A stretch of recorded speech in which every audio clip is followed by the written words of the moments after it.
करता मला परत प्रस्तावना सांगावं लागेल. जगामध्ये दोन प्रकारची संस्कृती आहे. एक पौर्वात्य संस्कृती, दुसरी पाश्चात्य संस्कृती. पौर्वात्य संस्कृती म्हणजे आपली हिंदू धर्म संस्कृती.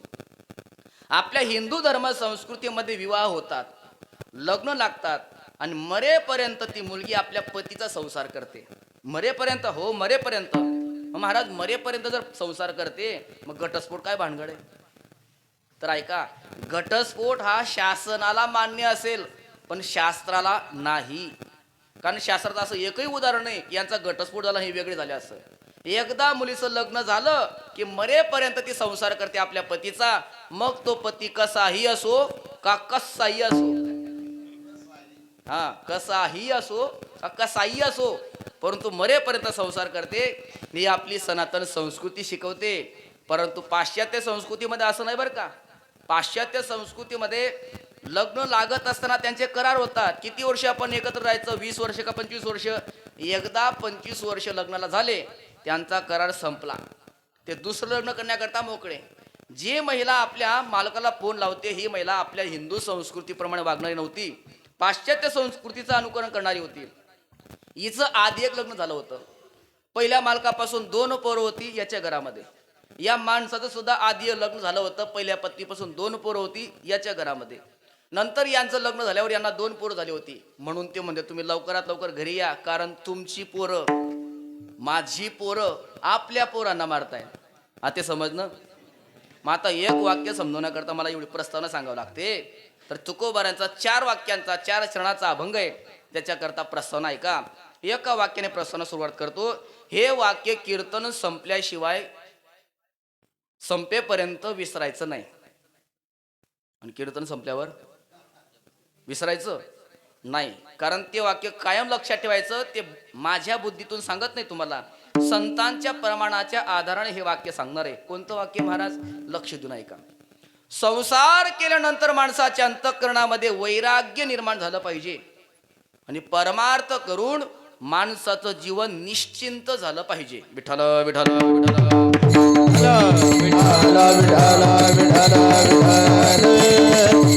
संसार करता करता एक दिवस माणसाला असं वाटलं पाहिजे संसाराचा त्याग करावा. एखादं लांसर उपटाय, त्याला आपण खत पाणी घालू लागलो, ते वाढू लागलं. कुठपर्यंत वाढावं? पान लागेपर्यंत वाढावं, त्याने फुलं लागेपर्यंत वाढावं का मोठं जाळ होऊन फळ लागत नाही तोपर्यंत वाढावं? मोठं जाळ होऊन फळ लागत नाही तोपर्यंत त्याने वाढतच राहावं. तसं तुम्ही आम्ही आपण सर्वांनी संसार करावा. कुठपर्यंत? जोपर्यंत आपल्या संसार वृक्षाला फळ प्राप्त होत नाही तोपर्यंत. आता काही सुज्ञ मंडळी म्हणतील महाराज ज्ञानेश्वरीच्या 15व्या अध्यायात असं म्हटलंय, या संसार रूपी वृक्षाला फुलच येत नाही, फळ येणार तरी कुठून? मला ज्ञानोबारांचं मान्य आहे, पण ज्ञानोबारांच्या मान्य असून माझ्याकडे तुकोबारांचं एक वचन आहे. त्या वचनामुळे तुकोबारा म्हणतात की गृहस्थाश्रमाला सुद्धा एक फल प्राप्त होतं. कोणतं वचन आहे? तुका म्हणे हेची आश्रमाचे फळ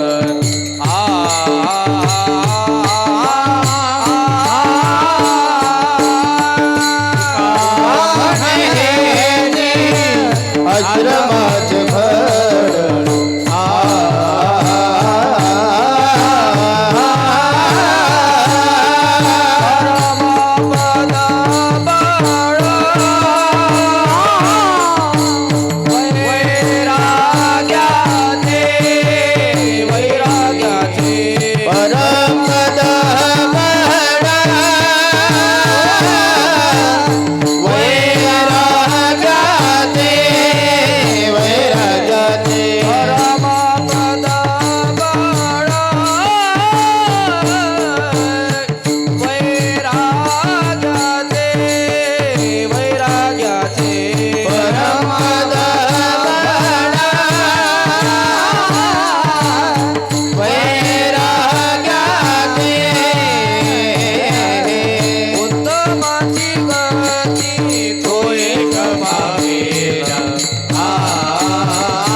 आश्रमाचे फळ कोणतं महाराज? परमपद बळ वैराग्याचे. संसार केल्यानंतर माणसाला संसाराचा त्याग करावा असं वाटलं पाहिजे. पण पुढचं वाक्य लक्ष देऊन ऐका. संसाराचा त्याग वैराग्याने झाला पाहिजे, बरं, वैतागाने नाही. काही लोक घराचा त्याग वैराग्याने करतात आणि काही वैतागाने घर सोडून निघून जातात. कधी? घर में हुई खटपट तो चल बाबा के मठ पर. खटपट झाली का मगच माणसाला मठ आठवतो, बरं का. जोपर्यंत घरात खटपट होत नाही तोपर्यंत मठ आठवत नाही माणसाला. घरात सुनबाई ऐकत नाही, मुलगा ऐकत नाही, पत्नी भाव देत नाही, मग म्हणतो महाराज यावर्षी पालखी सोहळा कधी निघणार आहे. आता जेव्हा सत्ता होती, सामर्थ्य होतं, संपत्ती होती, तेव्हा राब राब संसारामध्ये राबला. आणि आता तो इको डबल आवाज येतो ना दादा, तो काढून घ्या. सत्ता सामर्थ्य होतं तोपर्यंत राब राब संसारामध्ये राबला आणि आता सर्वांनी भाव देणं सोडून दिलं, ऐकणं सोडून दिलं. आता परमार्थामध्ये येतो काय? मग महाराज, म्हातारे लोकांनी परमार्थ करू नये का? म्हातारे लोकांनी परमार्थाला लागू नये? तर ऐका, म्हातारपणी परमार्थाला लागण्यापेक्षा परमार्थ करता करता माणसाला म्हातारपण आलं पाहिजे. विठ्ठल विठ्ठल विठ्ठल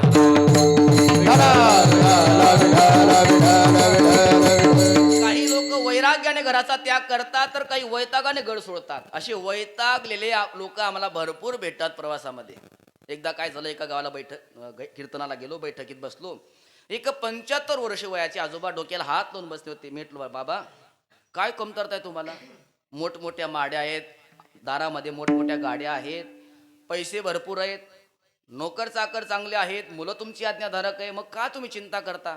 नाही महाराज, ही संपत्ती मिळवण्याकरता मी अनेक प्रयत्न केले. म्हटलं काय काय प्रयत्न केले? म्हणे महाराज, ही संपत्ती मिळवण्यासाठी मी हाडाची काढ केले, रक्ताचं पाणी केलं, दिवसाची रात्रीचा, म्हणजे तुम्ही पाठी वाटतं या एवढे कष्ट केले.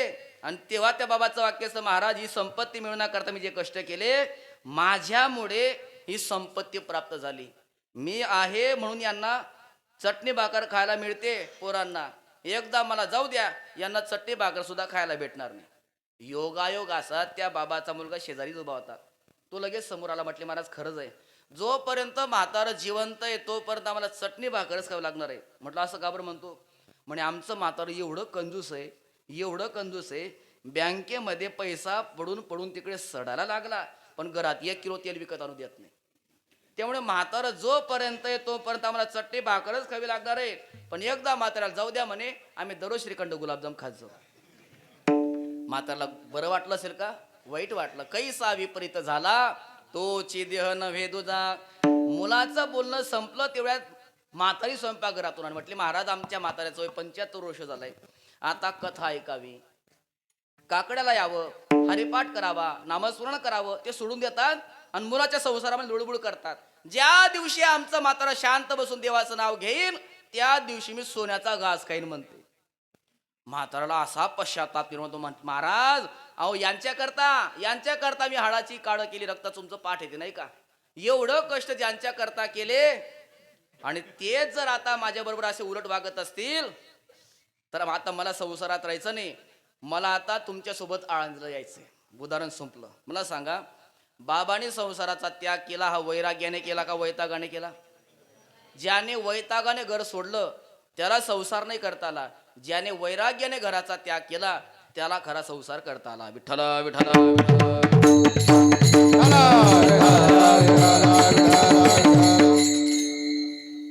तिसऱ्या स्कंदामध्ये कर्दम ऋषीची कथा येते. महाराजी तुम्हाला कथा सांगणार आहेतच, मी मुद्दे सांगतो.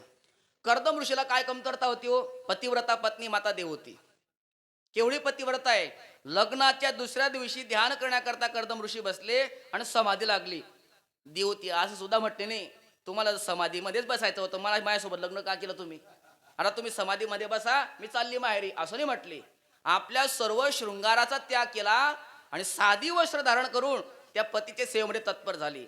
याला म्हणतात भारतीय पतिव्रताश्री. ती असं नाही म्हटले तुम्ही बसा समाधीत, मी चालले असं बापाच्या घरी. स्त्रियांनी शृंगार करावा, खूप नटावं, खूप शृंगार करावा, चांगल्या प्रकारे मेकअप करावा, पण कधी? ज्या दिवशी आपले पती घरी आहेत. परंतु प्रवासाला गेले असतील, काही कामानिमित्ताने बाहेरगावी गेले असतील, तर त्या स्त्रीने शृंगार करू नये. स्त्रियांना अलंकाराची शोभा आहे, पण कधी तुकोबाराय म्हणतात पती पाहण्याकरता असेल तर. साजे अलंकार तरी भोगीता प्रकार, हरी भोगीता प्रकार, हरी भोगीता प्रकार. हो साधे अलंकार, हरी भोगीता प्रकार, हरी भोगीता प्रकार, हरी भोगीता प्रकार. हो साधे अलंकार, हरी भोगीता प्रकार, हरी भोगीता प्रकार, हरी भोगीता प्रकार. हो साधे अलंकार, हरी भोगीता प्रकार, हरी भोगीता प्रकार, हरी भोगीता प्रकार. स्त्रियांना अलंकार साजे शोभतो, पण कधी भोगिता व्रतार पाहण्याकरता पती असेल तर. परंतु आपला पती समाधीमध्ये बसताना आपण कोणाकरता शृंगार करायचा, म्हणून सर्व शृंगार बाजूला काढला आणि साधी वस्त्र धारण करून सेवा केली. पतिव्रता पत्नी आहे. चला, मुली साक्षात अरुंधती सारख्या, अनसूये सारख्या पतिव्रता मुली आहेत 9. जावई सुद्धा तपस्वी आहेत. वशिष्ठ ऋषींसारखे, अत्रि ऋषींसारखे तपस्वी जावई आहेत. आणि मुलगा साक्षात भगवान विष्णू कपिल रूपामध्ये अवतीर्ण झाले. सांगा काय कमतरता आहे? पत्नी चांगली आहे, मुली चांगल्या आहेत, जावई चांगले आहेत, मुलगा सुद्धा चांगला आहे. हे सर्व चांगलं असताना सुद्धा जेव्हा स्वतःची संसारातील कर्तव्य संपली, कमंडलू उचलला आणि तप करण्याकरता गेले. याला म्हणतात वैराग्य. विठ्ठल विठ्ठल विठ्ठल. विठ्ठल विठ्ठल विठ्ठल, असंच वैराग्य तुकोबारायांना प्राप्त झालं आणि तुकोबाराय आपली अवस्था सांगतायत. विठ्ठले चित्त प्रपंचापासून विठ्ठले चित्त प्रपंचापासून विठ्ठले चित्त प्रपंचापासून विठ्ठले चित्त प्रपंचापासून वमनते मनी बैसला से, वमनते मनी बैसला से, वमनते मनी बैसला से, वमनते मनी बैसला से. विठ्ठले चित्त प्रपंचापासून विठ्ठले चित्त प्रपंचापासून विठ्ठले चित्त प्रपंचापासून विठ्ठले चित्त प्रपंचापासून. विठ्ठले हे चित्त प्रपंचापासूनी, वमनते मनी बैसलेसे. महाराज म्हणतात आमचं चित्त प्रपंचापासून विटलं, अंतःकरणामध्ये वमन बसलं. वमन म्हणजे काय? वांती. 2 प्रकारची वांती, एक आपली आणि एक दुसऱ्याची. माझा प्रश्न असा आहे, दुसऱ्याची वांती पाहिल्यावर किळस निर्माण होते का आपली? शाबास. म्हणजे दुसऱ्याची वांती पाहिल्यावर किळस निर्माण होते ना, आपली पाहिल्यावर तोंडात पाणी येतं का?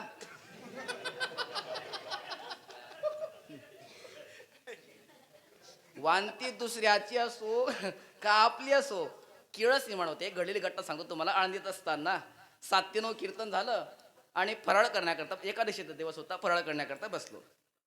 फराळ करता करता एक गृहस्थ एवढ्या घाईघाईने फराळ करत होता, जणू काय तो मागच्या 15 दिवसापासून उपाशी होता की काय कोणास ठाऊक. अपर तपर साबुदाणे खाता खाता खाता खाता जोरात आला ठसका. जसा ठसकाला नाकातून साबुदाणा बाहेर पडला. आता एक तर साबुदाणा पचण्याकरता जड, आणि तो एवढ्या घाईघाईने खाल्यावर तो काय पचणार आहे का? बाकीचे जे लोक फराळ करत होते तेव्हा त्या बाबाने तिथेच केली वांती. आता वांती केल्यानंतर त्या पंक्तीचा जो यजमान होता तो धावत धावत आला. का हो बाबा, एवढे महागाचे साबुदाणे आणले, एवढे प्रेमाने तयार केले, एवढे आग्रहाने तुम्हाला खाऊ घातले, तुम्ही खाल्ले का नाही खाल्ले, लगेच वांती करून टाकली. म्हणे माता, म्हणे घ्या चाटून. शक्य आहे का? अहो म्हणे काय हरकत आहे, जे पोटात गेलं होतं ते परत ताटात आलंय, तुमचीच वांती आहे ना, काय हरकत आहे. म्हणे माझी जरी वांती असली ना तरी मला ती वांती पाहून किळस निर्माण होते. दुसऱ्याची वांती पाहिल्यावर किळस निर्माण होईल यात नवल नाही. आपलीच वांती पाहून सुद्धा आपल्याला किळस निर्माण होते की नाही. आता तुकोबारांचं म्हणणं आहे का, ज्याप्रमाणे आपल्या वांतीकडे पाहून आपल्याला किळस निर्माण होते ना, त्याप्रमाणे ज्या दिवशी आपल्या संसाराकडे पाहून आपल्याला किळस निर्माण होईल, समजावं संसाराचं फळ वैराग्य प्राप्त झालं. विठ्ठल विठ्ठल विठ्ठल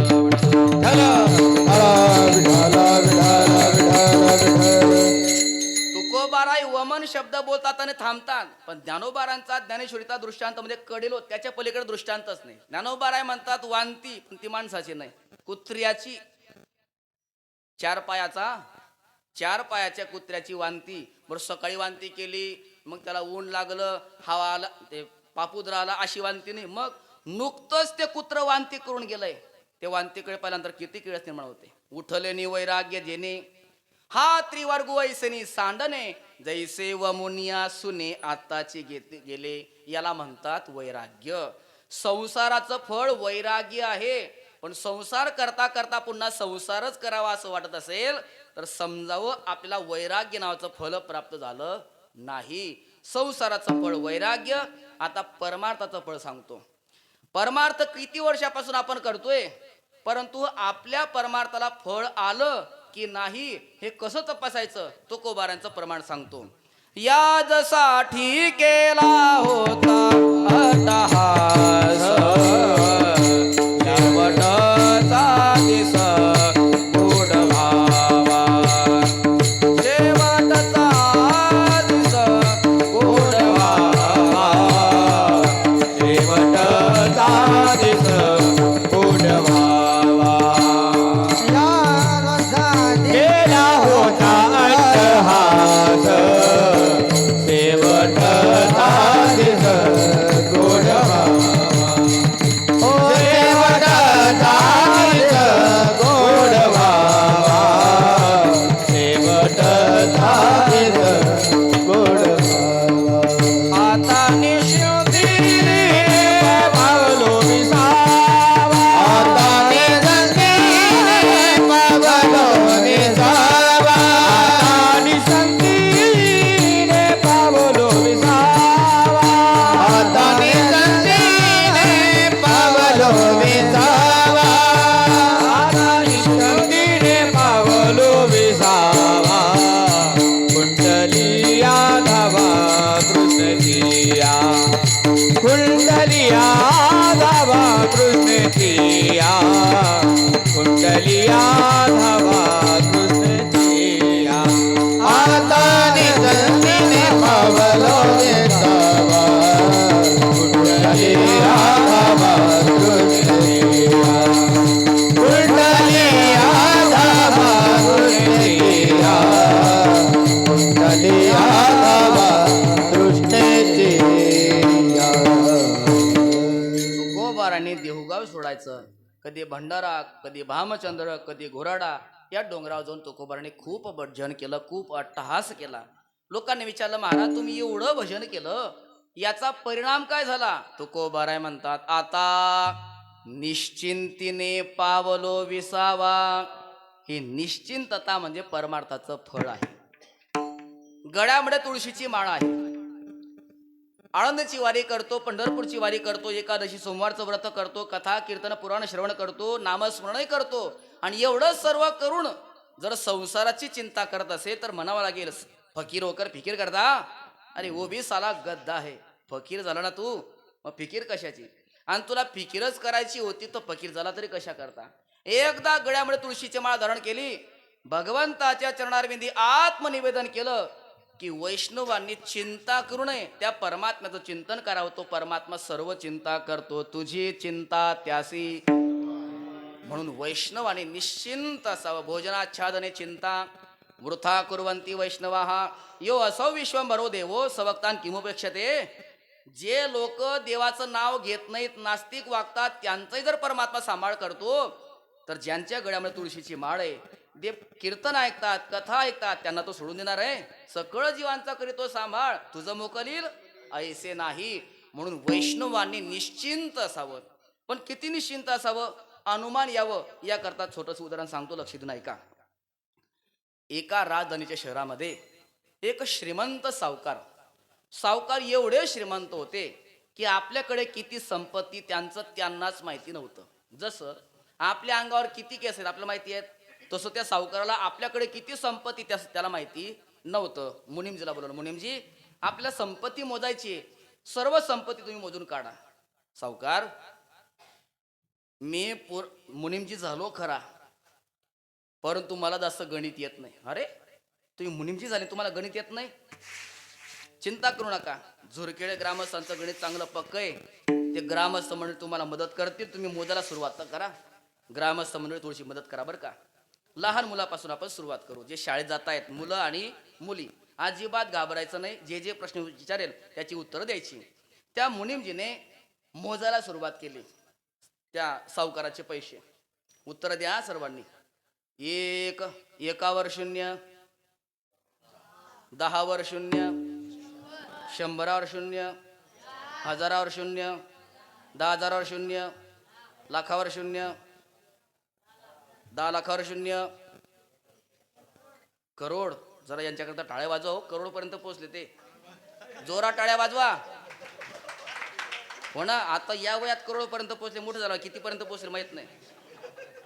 हा, कोटी म्हणतात त्याला मराठीमध्ये. कोटीवर शून्य 10 कोटी, त्याच्यावर शून्य अरब, त्याच्यावर शून्य खरब, त्याच्यावर शून्य बरब. नाही ना, म्हणता का हे हो म्हणता तुम्ही. काय सध्याच्या काळामध्ये श्रोते काही हो म्हणायला लागलेत. त्यामुळे कीर्तनकार काही सांगायला लागलेत. कोणत्या गुरुजीकडे शिकत नाही, कोणत्या ग्रंथाचा अभ्यास करत नाही. मनाला वाटेल ते बोलतात. का? श्रोते ऐकून घेतात. पण ज्या दिवशी महाराष्ट्राचा श्रोता जागरूक होईल आणि कीर्तन संपल्यावर कीर्तनकाराकडे विचारेल, महाराज तुम्ही कोणत्या गुरुजीकडे शिकायला होते, कोणत्या ग्रंथाचा अभ्यास केला, असं जेव्हा श्रोते विचारतील तेव्हापासून कीर्तनकार सुद्धा ग्रंथाचा अभ्यास करून कीर्तन करतील. नाहीतर आता परिस्थिती अशी अवघड होत चालली आहे. हे नेमकं कीर्तन आहे का कीर्तन शब्दाचं उलट? परंतु आपलं गाव भाग्यवान आहे. आपलं गाव आपल्या सद्गुरू जोग महाराजांच्या परंपरेला अनुसरून सर्व कीर्तनकार मंडळी बोलवतात आणि सांप्रदायिक मंडळी संप्रदायानुसार सप्ताह करत असतात. विठ्ठल विठ्ठल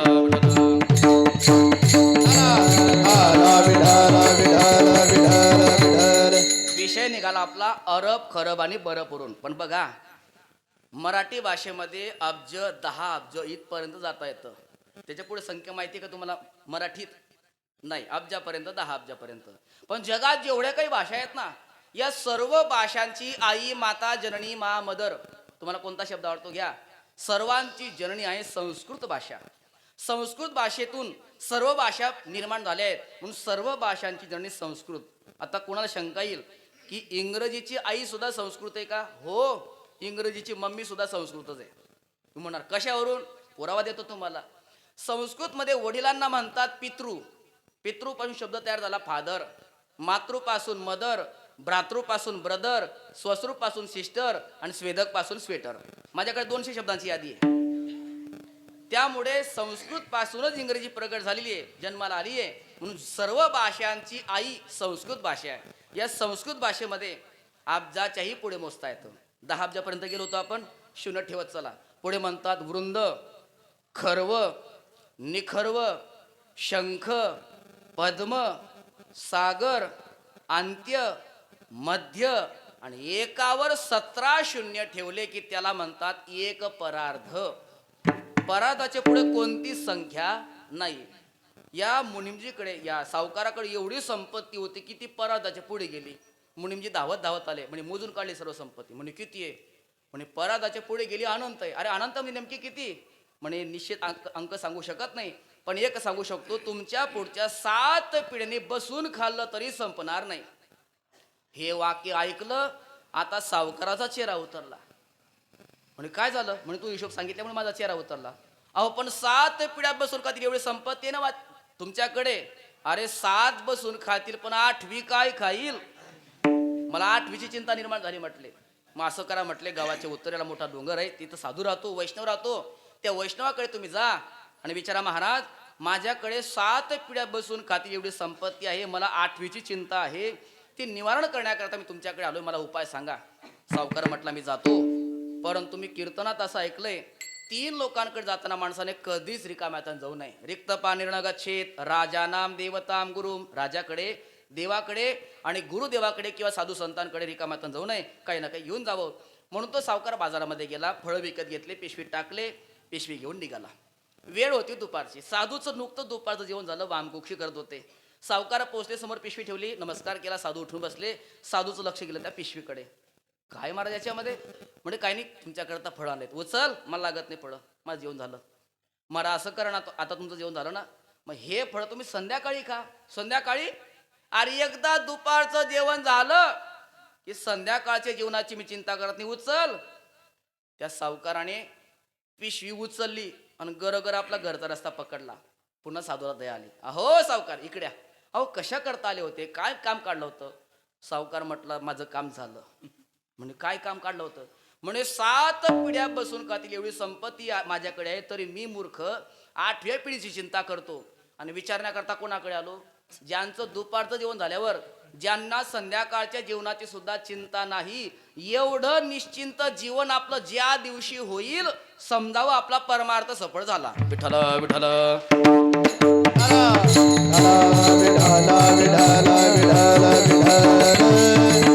आतापर्यंतच्या कीर्तनात तुम्हाला मी 2 मुद्दे सांगितले. संसार सफळ झाला कशावरून ठरवायचं? वैराग्य प्राप्त झाल्यानंतर. तसं परमार्थ सफळ झाला हे कशावरून ठरवायचं? जीवनात निश्चिंतता प्राप्त झाल्यानंतर. पण पुढचं वाक्य ऐका, घरामध्ये अनुकूल अवस्था असेल तेव्हा चिंता नसणं विशेष नाहीये, घरात जेव्हा प्रतिकूल परिस्थिती निर्माण होते तेव्हा चिंता नसणं हे विशेष आहे. मला 2 संतांची थोडक्यात उदाहरणं मांडायची आणि अभंगात प्रवेश करायचा. जगद्गुरु तुकोबारांचं जीवन पहा आणि शांती ब्रह्मनाथ महाराजांचं जीवन पहा. नाथ महाराजांना संसाराची अजिबात चिंता नव्हती. का नव्हती? नाथ महाराजांकडे 3 गोष्टी होत्या. या 3 गोष्टी ज्याच्याकडे आहेत त्याला संसाराची चिंता राहत नाही. कोणत्या 3 गोष्टी? संसारी माणसाचं आरोग्य चांगलं पाहिजे, संसारी माणसाकडे संपत्ती भरपूर पाहिजे आणि त्याची पत्नी गोड बोलणारी पाहिजे. कारण मी सांगत नाही, सुभाषितकार म्हणतात, धन्य गृहस्थाश्रम हा, त्याचा गृहस्थाश्रम धन्य. कोणाचा? सानंद सदनम सुताश सुधिया कांता मृदू भाषिनी. ज्याचं घर आनंदपूर्ण आहे गृहस्थाश्रम धन्य. ज्याची पोरं बुद्धिमान आहेत, आपल्या गावातल्या पोरांसारखी कोटीपर्यंत अब्जापर्यंत पोचले होते ते, ज्याची पोरं बुद्धिमान आहेत ना, त्याचा गृहस्थाश्रम धन्य आहे. नाहीतर मग काही काही पोरं असतात, त्या पोरांना धन्य आहे. काही काही पोरं असतात ट ठ ड आणि ड वर्गातली. वडिलांनी अर्धी शेती विकली आणि मुलाला शिकवण्याकरता पुण्याला पाठवलं, हॉस्टेलमध्ये राहण्याची व्यवस्था केली. आता तेव्हा फोन नव्हते म्हणून पत्राद्वारे कुशाली कळवली जायची. म्हणून त्या मुलाने आपली कुशली कळवण्याकरता आईवडिलांना पत्र लिहिलं आणि पत्रामध्ये मुलगा लिहितो आईवडिलांकरता, चिरंजीव बाबासाहेब ची सौकाई साहेब यांना बाळासाहेबाचा आशीर्वाद. वडिलांनी जेव्हा ते पत्र वाचलं ना, तर वडिलांना थंडीच्या दिवसात थंडा घाम सुरू झाला. हा मला चिरंजीव म्हणतो, त्याच्या आईला ची सौका म्हणतो, येणे फक्त लग्न लावूनच ठेवले चिरंजीव ची सौका. यांनी इकून लगेच आंतरदेशीय पत्र लिहिलं, तीर्थ सुरू बाळासाहेब, तुम्हाला आई वडिलांचा साष्टांग दंडवत. तुम्ही लवकरात लवकर बॅग भरा, घरी या, आपल्या म्हशी वाटणे करण्यात चारासाठी. कारण तुमच्या पत्रावरून कळून चुकलं एक तुम्ही काय दिवे लावणार आहेत ते. म्हणून ज्याची पोरं बुद्धिमान त्याचा गृहस्थाश्रम धन्य, असं सुभाषितकारांचं म्हणणं आहे. सुताश सुदिया कांता मृदू भाषिनी, पत्नी गोड बोलणारी असावी. या 3ही गोष्टी नाथपराजांना प्राप्त आहेत. नाथरायांचं आरोग्य चांगलं आहे, नाथरायांची पत्नी बोलण्याकरता मृदू मोळ स्वभावाची आहे आणि नाथरायांकडे संपत्ती सुद्धा भरपूर आहे. आता जरा तुकोबारांकडे या. तुकोबारांना मी काही पाहिलं नाही आहे, बरं तुम्ही काही पाहिलेलं नाही, मग तुकोबारांचं आरोग्य कशावरून कळणार? तुकोबारांचा गाथा वाचता. गाथा वाचता वाचता एक अभंग येतो, याती वैश्य शूद्र केला व्यवसाय. या अभंगात तुकोबारांना आपलं सर्व लौकिक चरित्र सांगितलंय आणि ते चरित्र सांगता सांगता तुकोबाराय म्हणतात, माझं शरीर कसं आहे, ठाकला तो काही केला परोपकार, ठाकला तो काही केला परोपकार, तो काही केला परोपकार, ठाकला तो काही केला परोपकार. कष्टभोगी जरी जरी कष्टभोगी. महाराज म्हणतात माझं शरीर कष्टाचं आहे. दुसरं प्रमाण घ्या. झुरोनी पांजरा हो पाहे आता येई पंढरीनाथा भेटावया.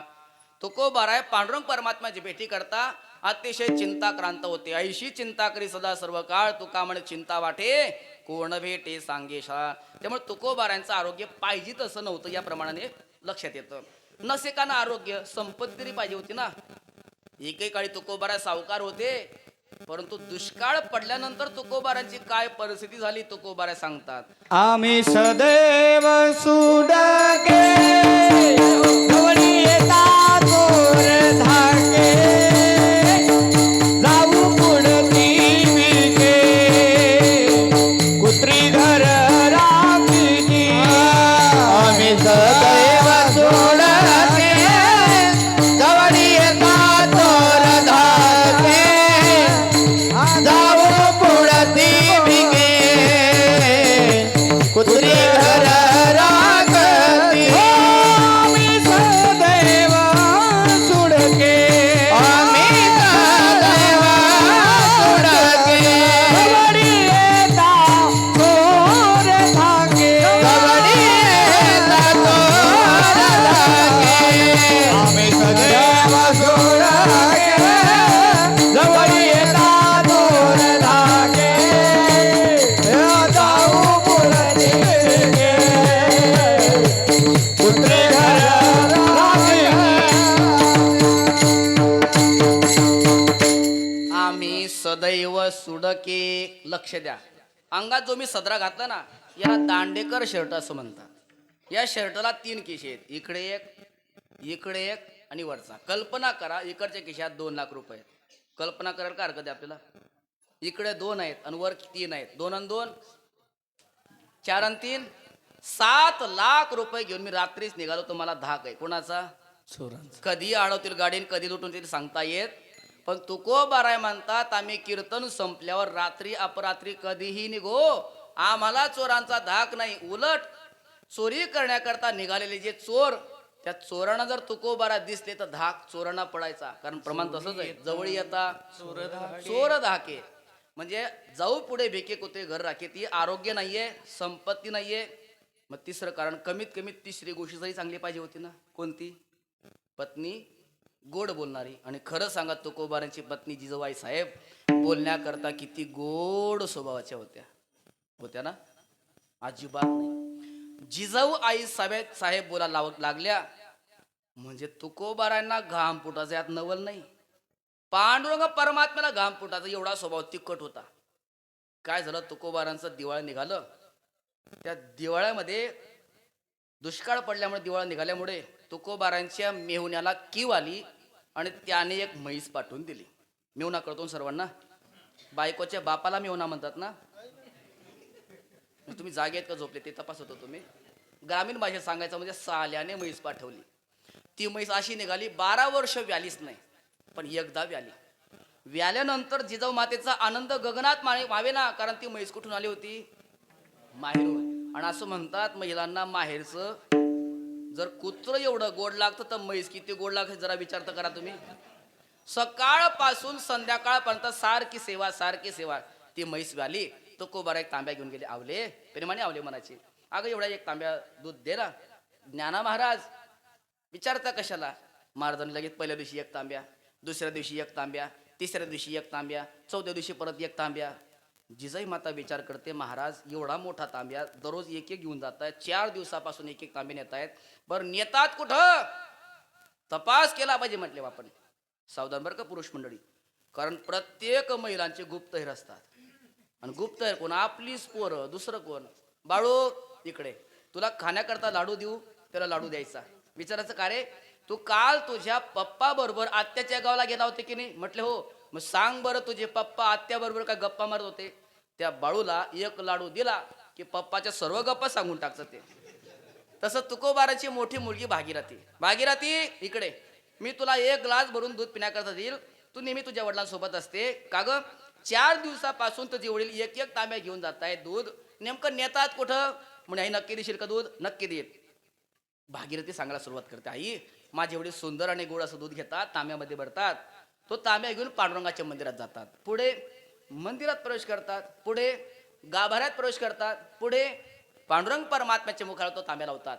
आणि आई, काय आश्चर्य सांगू तुला, संपूर्ण जगाचा चालक मालक प्रतिपालक असणारा परमात्मा, ज्या परमात्म्याच्या दर्शनाकरता मोठमोठे तपस्वी हिमालयासारख्या कळतर जागेमध्ये तपश्चर्या करतात आई, पण त्यांच्या कधी स्वप्नातही न जाणारा परमात्मा माझ्या वडिलांनी दुधाचा तांब्या मुखा लावला की तो परमात्मा गटागटा ते दूध पिऊन टाकतो. हे वाक्य ऐकलं आणि जिजाईची तळपायाची आग मस्तकाला गेली. का? कारण जिजाईचं आणि पांडुरंगाचं अजिबात जमत नव्हतं. आणि ज्यांचं जमत नाही त्यांचा एक आकडा असतो. कोणता? पण यांचा 72चा होता. कोणाचा? जिजाऊ मातेचा आणि पांडुरंगाचा. कसं काय? एका 36ने भागणार नव्हतं म्हणून 36 जुने एवढं वाकडं होतं. त्या मेल्या विठाने माझ्या मालकाला वेड लावलं, त्यामुळे माझ्या मालकाच्या संसारातून दुर्लक्ष झालं. माझ्या भावाला किवाली त्याने म्हैस पाठवली, तिचं दूध पिण्याकरता सोकावला काय. आता याचे खोड मोडते म्हटले. 5व्या दिवशी स्वतः जिजाई माता दूध कडक केलंय, तांब्यामध्ये ओतलंय, एका फडक्याने तांब्या पकडला आणि ताड ताड ताड ताड चालत चालत पांडुरंग परमात्म्याच्या मंदिराकडे निघाल्यात. तुम्ही जर पंढरपूरला गेलेत तर पंढरपूरला पांडुरंग परमात्मा एकटा आहे, रुक्मिणी मातेचं मंदिर स्वतंत्र आहे. पण तुम्ही जर दिवला गेलात तर एकाच मंदिरामध्ये परमात्मा विटीवर उभे आहेत आणि शेजारी कोण आहे? रुक्मिणी आई साहेब. जिजाऊ माता गरम दूध घेऊन येत आहेत हे परमात्म्याला विटीवर उभं असताना कळालं आणि परमात्मा हळूच म्हणतात, रुक्मिणी. हो काय म्हणता? अगं ती जिजाई येते. मग काय करू मी? अगं ती आज गरम दूध घेऊन येते, कडक तापलेलं. का हो? तुकोबाराय तुम्हाला 4 दिवसापासून तांब्या तांब्या दूध पाजतायत. मी काय 4 कोस लांब नाही तुमच्यापासून. 4 दिवसापासून तुकोबाराय तुम्हाला तांब्या तांब्या दूध पाजतायत. एक दिवस तरी तुम्ही एक घोट तरी तुम्हाला दिला का? रुक्मिणी घेते का कपभर? कपभर सुद्धा मला दिलं नाही. आणि आता गरम दूध येतं तर माझी मदत मागतायत. मदत करणार नाही. पाठिंबा काढून घेतला. आता पाठिंबा काढल्यावर सरकारची काय परिस्थिती होते माझ्यापेक्षा तुम्हाला जास्त माहिती. पांडुरंग परमात्मा सरकार डळमळीत होणार इतक्या जिजाईने गाभाऱ्यात प्रवेश केला. जसा प्रवेश केला, आपण मंदिरात येतो, आपण म्हणतो विष्णू सहस्रनाम. जिजाई मातेने सुरुवात केली शिवी सहस्रनामाला. मेल्या विठ्या कारट्या, माझ्या संसाराचं वाटोळं करून टाकलं. म्हटलं तू माझ्या मालकाला वेळ लावलं आणि संसारातून त्याचं दुर्लक्ष केलं. आता तुझी खोड मोडते म्हटले. तो गरम दुधाचा तांब्या पांडुरंग परमात्म्याच्या मुखाला लावला. परमात्मा विटीवर उभे होते. परमात्मा म्हणतात, आवले अगं ते दूध गरम आहे, नको नको म्हणताना जी मान वाकडी झाली ना, अजून सरळ झाली नाहीये. म्हणून तुम्ही देहूला गेलात तर पांडुरंग परमात्म्याच्या मूर्तीचं बारीक निरीक्षण करा. ती मान अशी थोडीशी तिरकस आहे. ती मान भराई जायले. तुम्हाला गावमा शेका कोणी मान चोरणारा? बिचाराची मान तरी बरी होऊन जाईल. मग आता विचार करा, जिजाईच्या धाकाने परमात्म्याची ही परिस्थिती तर तुकोबारांची काय असेल? म्हणजे तुकोबारांना आरोग्य पाहिजे तसं नाहीये, संपत्ती नाहीये आणि पती सुद्धा गोड बोलणारी, म्हणजे संसारात जे अनुकूल पाहिजे ते सर्व प्रतिकूल आहे. तरी तुकोबाराय निश्चिंत आहेत. तुकोबारांची निश्चिंतता पाहून राजे लोक लोटांगण घालायचे तुकोबारांना. विचाराचे महाराज, तुमची एक पत्नी वारली तरी तुम्ही चिंता करत नाही, दुसरी पत्नी केली तिला काय खावं ही दररोज चिंता आहे, पण तुम्हाला मात्र कोणती चिंता नाही. मुलींच्या लग्नाची तुम्ही चिंता करत नाही महाराज, मुलांच्या शिक्षणाची तुम्ही चिंता करत नाही. तुमचं जीवन एवढं निश्चिंत कशामुळे झालं? तुकोबाराय म्हणतात, माझ्या जीवनात निश्चिंतता प्राप्त झाली याचं कारण अभंगाचं पहिलं चरण. हो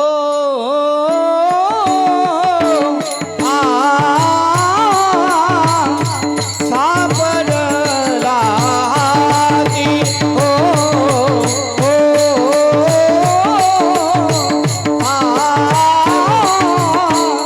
सापडला हाती,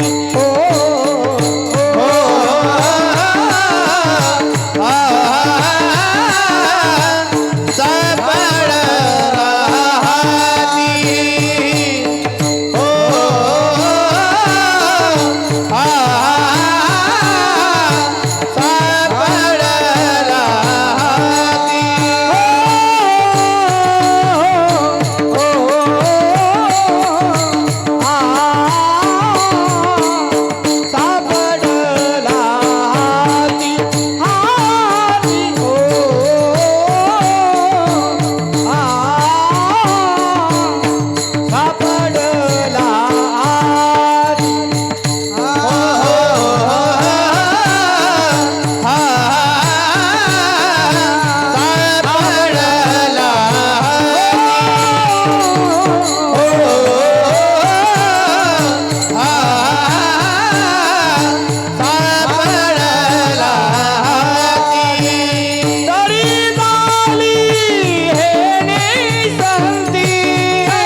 सापडला हाती तरी झाली ही निश्चिंती. तुकोबाराय म्हणतात माझ्या जीवनात एक वस्तू सापडलेली आहे म्हणून माझं जीवन निश्चिंत आहे.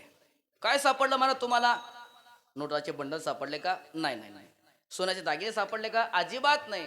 मग तुम्ही तर म्हणतात सापडला हाती सापडला हाती. काय सापडलं तुम्हाला? तुकोबाराय म्हणतात जे सापडल्यावर माणसाचं जीवन निश्चिंत होतं ते मला सापडले.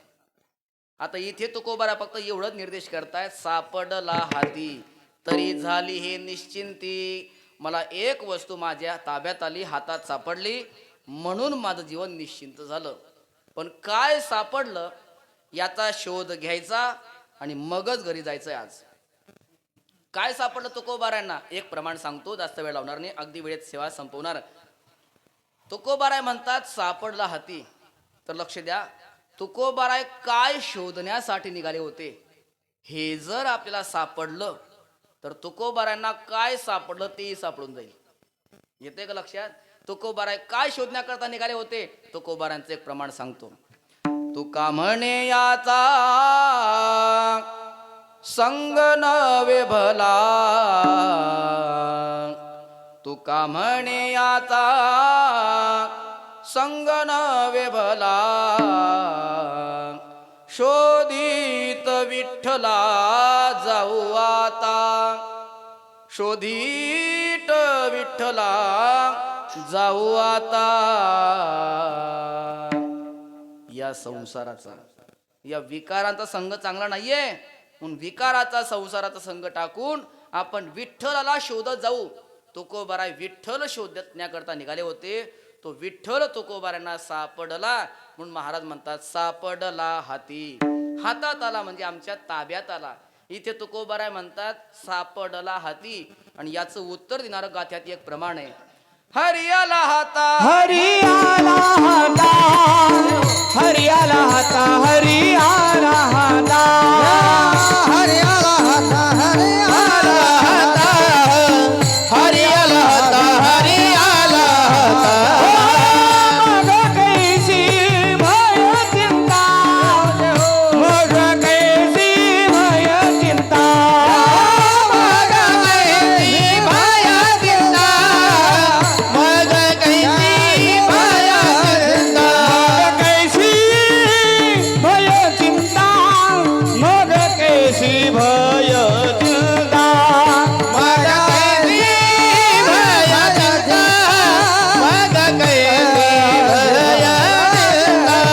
हरियाला हाता, हरी हाता, त्याची सरली येरदार, त्याची सरली येरदार, त्याची सरली येरदार, त्याची सरली येरदार, त्याची सरली येरदार, त्याची सरली येरदार, त्याची सरली येरदार. हरी आला हाता सापडला हाती. म्हणजे काय सापडला? हरी सापडला. देव ताब्यात आला. हातात आला म्हणजे आमच्या ताब्यात आला. त्यामुळे आम्ही सांगितलं देवा त्या नरहरी महाराजांना थोडीशी मदत करा. परमात्मा लगेच जातो. नरहरी सोनारा घडू फुंकू लागे, चोखा मिळा संगे ढोरे ओढी, नाम याची जणी सेवेची शेणी, धर्मा घरी पाणी वाहे झाडी. आम्ही जे सांगू तो परमात्मा करतो. ऐका, तुकोबाराय म्हणतात आम्हाला चिंता नाही. का चिंता नाही? त्याचे दोन कारण आहेत. मनुष्य चिंता कधी करतो?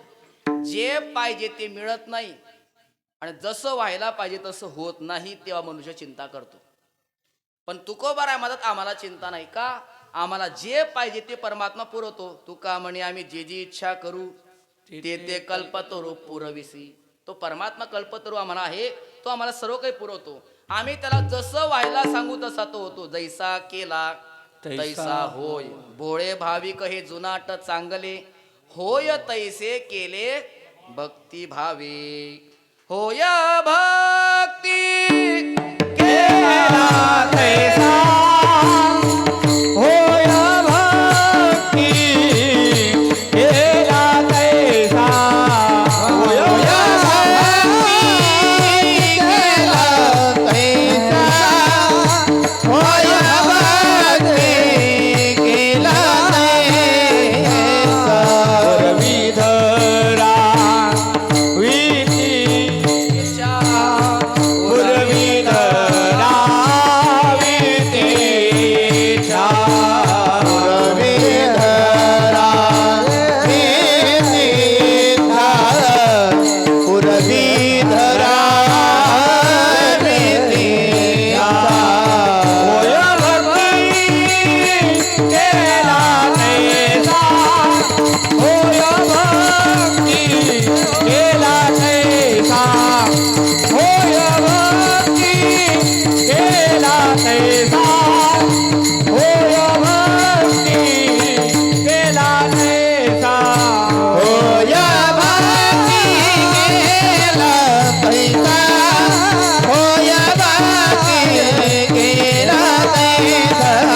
आमच्या भक्तिभावाने तो जसा केला तसा होतो. होय भक्ती केला तैसा.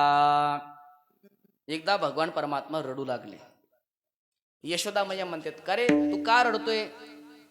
तुला बिस्कुट देऊ का? म्हणे नाही. तुला ग्लुकोजचं बिस्कुट देऊ का? म्हणे अजिबातच नाही.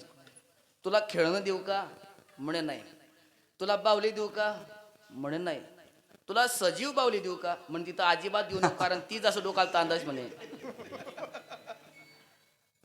अनेक प्रयत्न केले पण भगवान परमात्मा शांत होत नाही. एवढ्यात काही कारणानिमित्ताने राधाराणी नंद महालामध्ये आल्यात आणि राधाराणीला पाहिल्याबरोबर भगवान परमात्मा शांत झाले. मैया म्हणते, का ग मी एवढे प्रयत्न केले याला शांत करण्याकरता, हा उगा राहत नाही आणि तुला पाहिल्याबरोबर हा शांत कसा राहतो? म्हणे मैया तू काय प्रयत्न केले? म्हणे अनेक प्रयत्न केले. नाना परी समजावी ते परी न राहे श्रीहरी. दही भात कालवणी दिला वेगी झड करी. कडेवरी घेवोनिया फिरले मी दारोदारी. अनेक प्रयत्न केले परंतु तरी हा उगा राहत नाही. पण तू असे काय प्रयत्न केले? राधाराणी म्हणते, या जन्मातले नाही, मागच्या अनंत जन्मामध्ये आम्ही काय प्रयत्न केले, काय सायास केले तुला माहिती नाही. याची लागी वो त्यजियले भोग. याची लागी वो केले नाना याग. याची लागी वो अष्टांगादी योग. याची लागी वो अष्टांगादी योग. याची लागी या विषयाचा त्याग वो. जन्मोजन्मांतरी केली हे सूचना. जन्मोजन्मांतरी केली हे सूचना. याच्याकरता जप तप केले, यज्ञ अनुष्ठान केले, अष्टांग साधन केले आणि जन्मोजन्मीच्या सायासे अनंत जन्मात सायास केले म्हणून आम्हाला पाहिल्यानंतर हा शांत होतो. मग राधे तुला पाहिल्यावर हा शांत होतो ना, मास कर, याला कडेवर घे आणि घेऊन जा. राधे राधे घेई श्यामा सुंदरा. श्री राधे राधे घेई श्यामा सुंदरा. राधे राधे घेई श्यामा सुंदरा. राधे राधे घेई श्यामा सुंदरा. नेई आता झटकरी आपुलिया मंदिरा. नेई आता झटकरी आपुलिया मंदिरा. राधे राधे घेई श्यामा सुंदरा. राधे राधे घेई श्यामा सुंदरा. राधा घेऊन हरिला त्वरी जात मंदिरी. हृदय मलचकी बहुडविला श्रीहरी. भगवंताला पलंगावर बसवलं. का रे कृष्णा तुला दही भात देऊ का? म्हणे हो. वाटेमध्ये दही भात खाण्याकरता दिला. ते दही भात खात असताना भगवंताने एवढं सुंदर रूप दाखवलं की राधा राणीच मोहित झाल्या. सुंदर रूप पाहून, कृष्णा तू किती सुंदर आहेस रे, पण किती लहान आहेस रे तू. म्हणे मग हो का मोठा? म्हणे होता येतं. म्हणे मग हो बरं मोठा. 1 मिनिटात 25 वर्षाचा. राधा राणी भगवंताशी काही बोलणार इतक्यात दरवाजात थापले. राधे उघड दरवाजा. राधा राणी लटलट कापू लागल्या. म्हणे माझा मालक आला. म्हणे तुझा मालक आहे, तुझा नवरा आहे, तू घाबर त्याला, मी काल घाबरू. म्हणे उद्याचा सूर्य तुम्ही पाहू शकत नाही. लवकरात लवकर लहान हो. भगवान लगेच लहान होतात. होय भक्ती केला तैसा. जसा केला तो तसा होत असतो आणि आम्हाला सर्व पुरवत असतो. मग आम्ही चिंता का करायची? म्हणून तरी झाली हे निश्चिंती. आणि निश्चिंती झाल्यामुळे आता माझं मन कुठेच धावत नाही. अभंगाचं 2रं चरण. नाही धाव घेत मन. नाही धाव घेत मन. नाही धाव घेत मन. नाही धाव घेत नाही धाव घेत मन.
समाधान नाही धावा गेला इंद्रियाची समाधान इंद्रियाची समाधान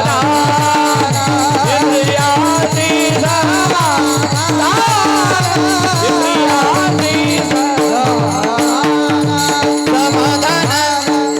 समाधान नाही धावा घेत मन इंद्रियांचे समाधान. तुकोबाराय म्हणतात देव प्राप्त झाला, जीवन निश्चिंत झालं, त्यामुळे आता माझं मन कुठेच धावत नाही. कोणाचं? तुकोबारायचं. आणि आपलं आपलं धावल्याशिवाय राहत नाही. पंढरपूर पोचलं, जुरखेडा आलं, सांगा यापेक्षा आहे का कोणाचा स्पीड जास्त? जगात जेवढ्या वेगवान वस्तू आहेत, या सर्व वेगवान वस्तूमध्ये पहिला क्रमांक मनाचा लागतो. मनो मधुकरो मेघो मानिनी मदनो मरुत मा मदो मरकटो मत्स्यो मकारादश चंचल. हा माणसाचं मन चंचल आहे. आता प्रश्न असा निर्माण होतो, आपलं का धावतं आणि तुकोबारांचं का धावत नाही? एवढा निर्देश करतो, लक्ष देऊन ऐका. आपलं का धावतं? शास्त्रीय विचार मांडतोय, लक्ष द्या. प्राप्त विषयापेक्षा उत्कृष्ट विषय दिसला की माणसाचं मन धावतं. समजा आपण जेवण करतोय, आपल्या पात्रामध्ये दोनच पदार्थ आहेत, वरण आणि भात. वरण भात खाता खाता एखाद्याला दया आली आणि त्याने जर गुळाची जिलेबी वाढली तर खरं सांगा भातात मन राहील? ते जिलेबीकडे जाईल. प्राप्त विषयापेक्षा उत्कृष्ट विषय दिसला की माणसाचं मन धावतं. अजून सोपं उदाहरण सांगतो. म्हणजे माता भगिनी साडी खरेदी करण्याकरता दुकानामध्ये गेल्या. दादा चांगली भारी साडी दाखव बरं.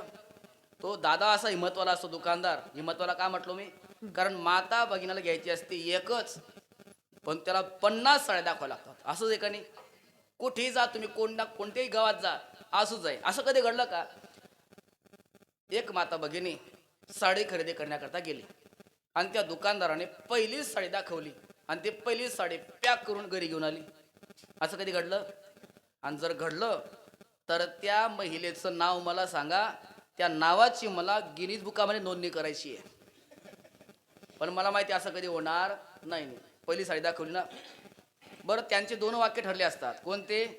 या डिझाईन मध्ये दुसरा कलर दाखव आणि या कलर मध्ये दुसरी डिझाईन दाखव. हे 2 वाक्य ठरलेले असतात. दाखव करता करता 10व्या क्रमांकाची साडी आवडली. मग आवडली तर घ्यायला पाहिजे ना, लगेच घेत नाही, ती बाजूला काढून ठेवतात. अजून दाखव करता करता 20वी साडी जर जास्त आवडली तर 10वी नापास. शाळा नाही साडी. मला सांगा 10वी साडी नापास का झाली? प्राप्त विषयापेक्षा उत्कृष्ट विषय दिसला की माणसाचं मन धावतं. आता आपलं मन का धावतं मी सांगितलं. आता तुकोबारांचं का धावत नाही ते ऐका. विषय आहेत 5 प्रकारचे: शब्द, स्पर्श, रूप, रस आणि गंध. या 5 विषयातून जो आनंद मिळतो ना त्याला म्हणतात विषयानंद. पण तुकोबारांना देव प्राप्त झाल्यामुळे तुकोबारांना प्राप्त होतोय ब्रह्मानंद. आता ब्रह्मानंद कुठे, विषयानंद कुठे, दोघांची तुलना होऊ शकत नाही. ब्रह्मानंद म्हणजे अमृतासारखा आहे आणि विषयानंद म्हणजे गटरीतून वाहणारं पाणी. आता मला सांगा, ज्याला ब्रह्मानंद सेवन करण्याकरता मिळतोय, अमृत सेवन करण्याकरता मिळतंय, त्याचं मन अमृताला सोडून गटारीतून वाहणाऱ्या पाण्याकडे जाईल का? तसं तुकोबारामध्ये आम्हाला ब्रह्मानंद सेवन करण्याकरता मिळतोय, तर तो ब्रह्मानंद सेवन करणं सोडून आमचं मन तुच्छ असणाऱ्या विषयाच्या आनंदाकरता विषयाकडे धावे तरी कसं काय? नित्यानंदा पुढे आनंद तो कोण? विषय सुखबाई बापुढे ते क्षीर. म्हणून आमचं मन कुठे धावत नाही. नाही धावा घेत मन. पुढे काय? इंद्रियांचे समाधान. महाराज म्हणतात माझ्या सर्व इंद्रियांची तृप्ती झाली. काय विशेष महाराज याच्यामध्ये? संसारात विषय इंद्रियांना तृप्त करत असतात, कमी जास्त प्रमाणामध्ये करतात, पण त्याला मर्यादा आहे. संसारामध्ये एक विषय फक्त एकच इंद्रियाला तृप्त करतो. परत सांगतो, संसारात एक विषय फक्त एकच इंद्रियाला तृप्त करतो. कसा तृप्त करतो? उदाहरण सांगतो. आपल्या कान्हादेश प्रांतातील एक मनुष्य फिरण्याकरता कोकण प्रांतामध्ये गेला. 1 महिनाभर कोकणात फिरला आणि फिरून पुन्हा आपल्या गावी आला. आल्यानंतर पत्नीला सांगतो, अगं ते कोकणामध्ये फिरून माझं तोंड कसं मातीसारखं झालंय. पत्नी हुशार होती. काही सांगतो म्हण तुम्ही, कोकणात फिरून का तोंड मातीसारखं होतं का? म्हणे मग कधी होतं? म्हणजे तुमचं तोंड फक्त श्रावण महिन्यातच मातीसारखं होतं. म्हणे अगं तसं नाही तसं नाही. तिथं कोकणात खायला भात, दुपारी भात, संध्याकाळी सुद्धा नाश्त्यापासून तर रात्री झोपी जाईपर्यंत भातच. ते भात खाऊन तोंड असं विटलंय, अजिबात चव राहिली नाही. म्हणे मग काय करू? म्हणे असं कर ना, चांगलीच चमचमीत आमटी तयार कर. याने ऑर्डर दिली. ती त्याची पत्नी फार मोठी सुगरण होती. खरंच आमच्या माता भगिनीने मानावं लागेल. काही काही माता भगिनी एवढ्या सुगरण असतात, एवढ्या सुगरण असतात की त्या कोंड्यापासून मांडा तयार करतात, एवढ्या सुगरण असतात. पण काही अति शिकल्यामुळे जास्त सुगरण असतात. त्या करायला जातात मांडा, पण होऊन जातो कोंडा. आपल्याकडे जर पाहुणे आले ना, मग चांगली भाजी व्हायला पाहिजे, याच्याकरता हा मसाला टाक, तो मसाला टाक, बरं थोडं टाकत नाही. मग डबेच्या डबे मसाले, पण चव नाही कस आले. पण याची पत्नी मात्र चांगली सुगरण होती. हिने पातेला भरून आमटी तयार केली. आमटी तयार झाल्यानंतर ते पकडमध्ये सांडशीमध्ये पकडली आणि दुसऱ्या हातामध्ये घेतलं जब. जब माहितीये, जेव्हा प्रत्येकाच्या घरामध्ये स्टोव होते, त्या स्टोव मधलं रॉकेल संपायचं तर आपण कशाच्याद्वारे भरायचं ते? काही ठिकाणी साडी म्हणतात, काही ठिकाणी सड म्हणतात, काही ठिकाणी नरसड म्हणतात. खानदेशात सर्वीकडे जब. एका हातामध्ये जब, दुसऱ्या हातामध्ये आमटीचं पातेलं. अहो या पटकन घरी.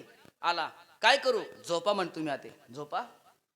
1 महिन्यापासून मला आमटी प्यायला भेटले, तू झोपा काय सांगते? अहो तू मला आमटी प्यायला भेटली 1 महिन्यापासून, त्याच्याकरता पातेलं भरून आमटी तयार केली. तुम्ही तोंडाने पिऊन किती पिणारे? 2 वाट्या, 4 वाट्या, 6 वाट्या, 10 वाट्या.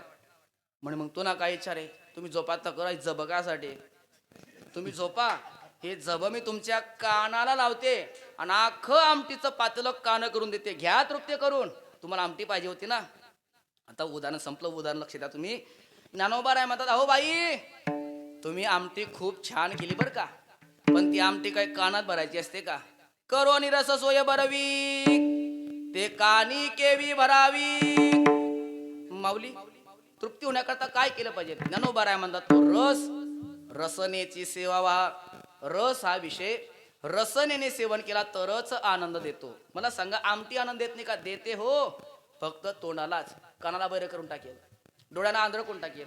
म्हणजे आमटी हा विषय फक्त तोंडाला तृप्त करू शकतो, बाकी इंद्रियांना नाही. संसारातला एक विषय एकच इंद्रियाला तृप्त करतो. पण या परमार्थामध्ये पवित्र अशी तुळशीची माळ गळ्यात धारण करा. आळंदी पंढरीची निष्ठेने वारी करा. भगवान परमात्म्याचं नामचिंतन करा. एकाग्र चित्ताने, सावधान चित्ताने कथा कीर्तन श्रवण करा. भगवंताचं नामचिंतन करा. भगवान परमात्मा सर्व इंद्रियांना तृप्त करतो. नाकाला कसं काय तृप्त करतो? सुगंध रूपाने येतो आणि भक्ताचं नाक तृप्त करतो. रूप दाखवतो आपलं आणि भक्ताच्या डोळ्यांना तृप्त करतो. वेणू माधुर्याने कानांना तृप्त करतो. भगवंताने वृंदावनामध्ये बासरी वाजवली की त्या बासीचा स्वर गोपिकांच्या कानावर पडला रे पडला की त्या गोपिकांची काय अवस्था प्राप्त व्हायची, नाथ महाराज गोड वर्णन करून सांगतात.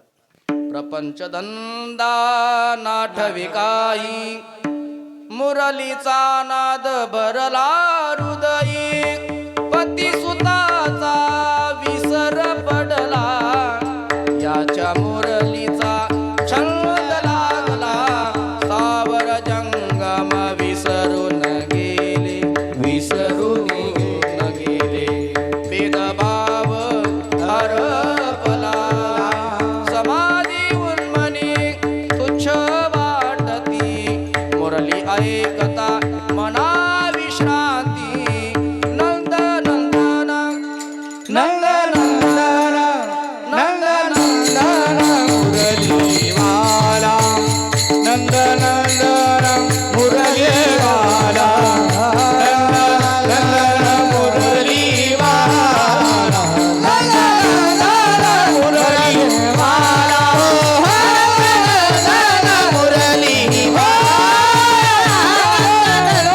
मुरलीवाला, सर्व इंद्रियांना परमात्मा तृप्त करत असो म्हणून तुकोबाराय म्हणतात. नाही धावा घेत मन इंद्रियांचे समाधान. अजून काय झालं महाराज? महाराज म्हणतात आम्ही कोणाचा हेवा करत नाही, सांडियेला हेवा अवघा संचिताचा ठेवा. मग महाराज तुम्ही सध्या काय करता? तुकोबाराय म्हणतात कामनेचा निराश करून नामचिंतन करतो. नामचिंतन आपणही करतो आणि नामचिंतन तुकोबाराई करायची. मग तुकोबारांना देव प्राप्त होतो, आपल्याला का होत नाही? का एवढी वेळ लागते आपल्याला? तर ऐका, तुकोबाराय नामचिंतन करायचे गोडीने आणि आपण नामचिंतन करतो सवडीने. दिवसभरात आपली बोट जेवढ्या वेळेस मोबाईलवर फिरतात तेवढ्या वेळ जर माळेवर फिरतील ना तर देव दूर नाही. नोटा मोजत असताना जेवढ्या आवडीने आपण नोटा मोजतो तेवढं जर आवडीने नामचिंतन केलं तर भगवान परमात्मा दूर नाही. जेवढी गोडी आपल्या संसाराची आहे तेवढी गोडी जर परमार्थाची लागली तर देव दूर नाही. तुकोबाने प्रश्न विचारले, का रे बाबा नो, तुम्हाला पत्नीची एवढी गोडी आहे, तशी गोडी तुम्हाला देवाची का नाही? का रे नाही तैसी देवाची ते गोडी. का रे बाबांनो, तुम्हाला तशी देवाची गोडी का नाही? तशी का नाही? लोकांनी विचारलं कशी? तुकोबारे उत्तर देतात, नागवनी सोडी पत्नी जैसी, पत्नी जैसी. तुमची पत्नी तुमची एवढी फजिती करते तरी तुम्हाला पत्नीची गोडी आहे. आता पत्नी काय फजिती करते? ती तर संसारामध्ये मदत करते. संसाराचा गाडा ओढण्याकरता किती मदत असे पत्नीची. आणि तुकोबाराय कुशाल बोलतात, नागवणी सोडी पत्नी जैसी. पण ज्या अर्थी तुकोबाराय बोलतात ते खरंय. तुकोबाराय म्हणतात पत्नी फजिती करते. काय फजिती करते? एका मिनिटात समजून सांगतो. सर्व पुरुष मंडळी मला उत्तर द्या, देवाच्या दरबारामध्ये खोटं बोलायचं नाही. मला सांगा, ज्यांचं लग्न झालंय ते, बाकीचे आगाऊपणा करू नका. मला सांगा, पती आणि पत्नी दोघ जण जर गावाला निघाले तर खरं सांगा बॅग कोणाकडे असते? माणसाकडे. समजा 2 बॅगा असतील तर जड बॅग कोणाकडे असते? माणसाकडे. आता लक्ष द्या, बस स्टँडला गेल्यानंतर बस शोधण्याकरता धावपळ कोण करतं? माणूसच करतो. बस लागली, गर्दी असेल तर त्या बसमध्ये चढल्यानंतर जागा पकडण्याकरता धावपळ कोण करतं? माणूसच करतो. आता पुढे लक्ष द्या, समजा त्याने एवढी मोठी धावपळ केली आणि जर एकच जागा मिळाली तर खरं सांगा कोण बसतं? बायाने रे बाई. एकच जागा येणार आहे. जागा एकच आहे ना, कितल्या बाया बसायची तू? ठला विठाला विठाला विठाला विठाला विठाला. समजा 2 जागा मिळाल्या, 2 जागा मिळाल्या तर खरं सांगा खिडकीकडे कोण बसतं? बाई. म्हणजे बघा ना केवढी फजिती आहे. बाहेरची शुद्ध हवा घेण्याकरता बाई आणि येशी त्या लोकांचा घामाचा वास घेण्याकरता आपण. म्हणजे साधी फजिती का? बरं चला पुढे. तिकीट कोण काढतं? माणूसच काढतो. समजा बाईला तहान लागली तर पाणी कोण आणतं? माणूस. तिला जर भूक लागली कुरकुऱ्याचं पाकिट कोण आणतं? मग तिने कुरकुरे खाल्ले, बोरं खाल्ले, वरून डसा डसा पाणी प्यालीन जर वकली तर शेजारी कोणाला बसावं लागतं? एक जण म्हणे बसावणी महाराज करीत करीत आम्हाला पुसावी लागतं म्हणे. म्हटलं वा वा, काय प्रामाणिक आहे तू. बरं एवढ्यावर संपलं नाही, तिथे पाहुण्याकडे गेल्यानंतर साडी कोणाला? बाईलाच मिळते. एवढा अजून पैसे संपले नाही. परत येत असताना तुम्ही माझ्या पाहुण्यांसोबत कसं चुकीचं वागले हे ऐकत ऐकत घरी कोणाला यावं लागतं? माणसाला. ही साधी फजिती का? म्हणून तुकोबाराय म्हणतात, नागवणी सोडी पत्नी जैसी.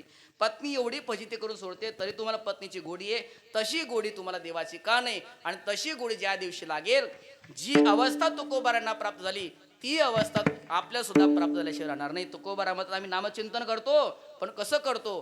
कामनेचा निराश करून नामचिंतन करतो. आपण नामचिंतन करतो काहीतरी कामना अंतःकरणात धारण करून नामचिंतन करत असतो. म्हणून निष्काम वृत्तीने नामचिंतन केलं तर परमात्मा प्रसन्न होत असतो. नामचिंतनाचे अनेक फायदे आहेत. पहिला फायदा असा आहे, नामचिंतन केलं सर्व पाप नष्ट होतं. जळतील पापे मागच्या महिन्यातले, मागच्या वर्षातले. महिन्यावर्ष काय आणलं? जन्म जन्मांतरीची पाप जळून भस्मसात होतात. नामसंकीर्तन साधन पैसोपे. एवढं पुण्य प्राप्त होतं की पुण्याची गणना कोण करी. अहो हातात मुखात नाम आणि हातात म्हणजे ताब्यात मोक्ष प्राप्त होत असतो. मुखी नाम हाती मोक्ष.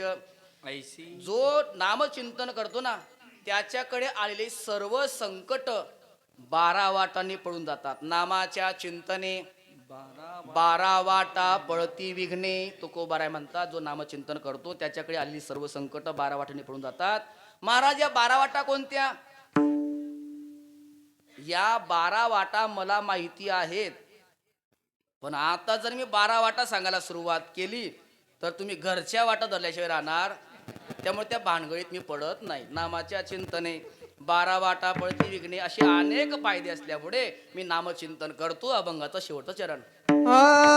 दुगा म्हणे काम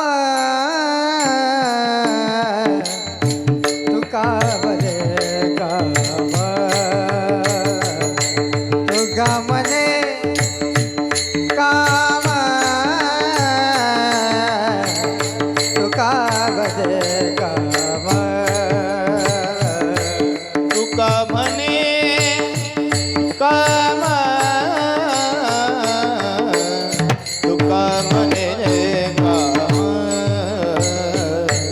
तुका म्हणे काम काम तुका म्हणे काम तेरा सोनिया घेतो दावा मेरा सोनिया घेतो दावा नाही धावा घेत मना नाही धावा घेत मद नाही धावा घेत मना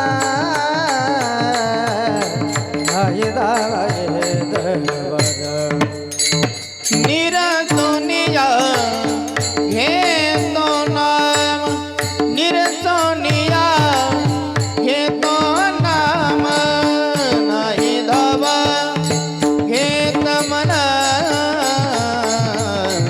नाही धावा घेत मन नाही धावा घेत मन नाही धावा घेत मन इंद्रियाचे समाधान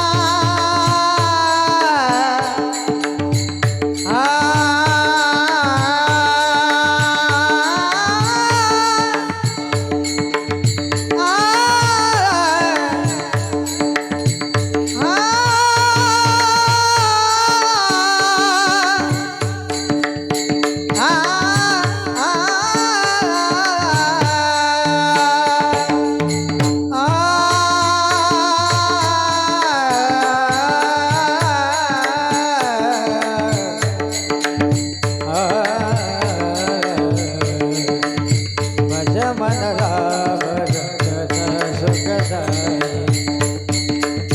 भज मन राम सुखदाई राम रतन सुखदाई राम रतन सुखदाई भज मन राम सुखदाई भज मन राम सुखदाई इंद्रियाचे समाधान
हरी जय जय जय डोबा रखुमाई जय जय जय जय जय डोबा रखुमाई हा हा हा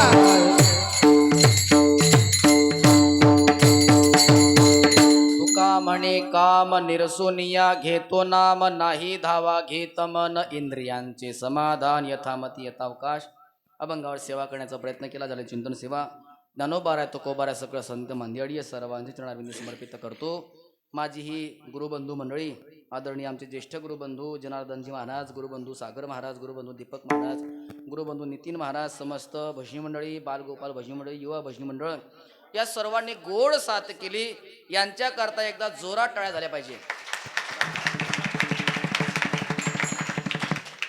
आणि तुम्ही 2 तास शांत बसून श्रवण केलं तुम्हाला डबल धन्यवाद कर 2 तासात बर तुम्ही तुमच्याकरता वाजून घ्या